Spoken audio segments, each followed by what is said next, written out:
আপনি কি জানেন বছরে এমন একটি দিন আছে যেদিন যা করবেন তা কখনো শেষ হবে না? ধন, সুখ, সমৃদ্ধি সব কিছু বহুগুণ বাড়তে পারে।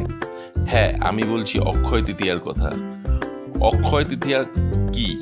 অক্ষয় শব্দের অর্থ হলো যা কখনো ক্ষয় হয় না, অর্থাৎ চিরস্থায়ী। এই দিনটি বৈশাখ মাসের শুক্লপক্ষের তৃতীয়া তিথিতে পালিত হয়। বিশ্বাস করা হয় এই দিন যে কোনো শুভ কাজ অক্ষয় ফল দেয়। পৌরাণিক ইতিহাস, এই দিনেই ভগবান বিষ্ণুর ষষ্ঠ অবতার পরশুরামের জন্ম হয়েছিল। মহাভারতের সময় এই দিনে দ্রৌপদী অক্ষয় পাত্র পেয়েছিলেন যা কখনো খাদ্য শেষ হতে দিত না। আবার বলা হয় এই দিনেই গঙ্গা মাতা পৃথিবীতে অবতরণ করেছিলেন। কুবের এবং মা লক্ষ্মী দেবীর কৃপাও এই দিন বিশেষভাবে পাওয়া যায় বলে বিশ্বাস করা হয়। অ্যাস্ট্রোলজিক্যাল গুরুত্ব, অক্ষয় তৃতীয়ার দিনে সূর্য মেষ রাশিতে এবং চন্দ্র বৃষ রাশিতে অবস্থান করেন। দুই গ্রহই তাদের উচ্চ রাশিতে থাকে। এই কারণে এই দিনটি অত্যন্ত শুভ এবং শক্তিশালী হয়। কোনো মুহূর্ত দেখার প্রয়োজন হয় না, সারাদিন ধরে শুভ কাজ করা যায়।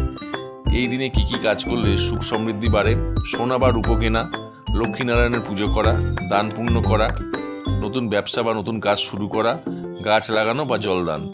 এই দিনটিতে কি কি করা উচিত নয়? যেমন ঝগড়া বিবাদ, কাউকে অপমান না করা, খারাপ চিন্তা বা খারাপ কাজ করা উচিত নয়।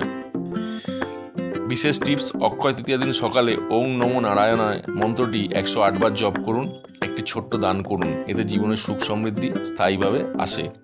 অক্ষয় তৃতীয়া শুধু একটি তিথি নয়, এটি এমন একটি সুযোগ যেখানে আপনি আপনার ভবিষ্যৎকে ইতিবাচক বদলে দিতে পারেন। তাই এই দিনটিকে অবহেলা করবেন না, সঠিকভাবে পালন করুন। ভিডিওটি ভালো লাগলে লাইক, শেয়ার এবং সাবস্ক্রাইব করতে ভুলবেন না। আর কমেন্টে লিখুন আপনি অক্ষয় তৃতীয়াতে কী করবেন।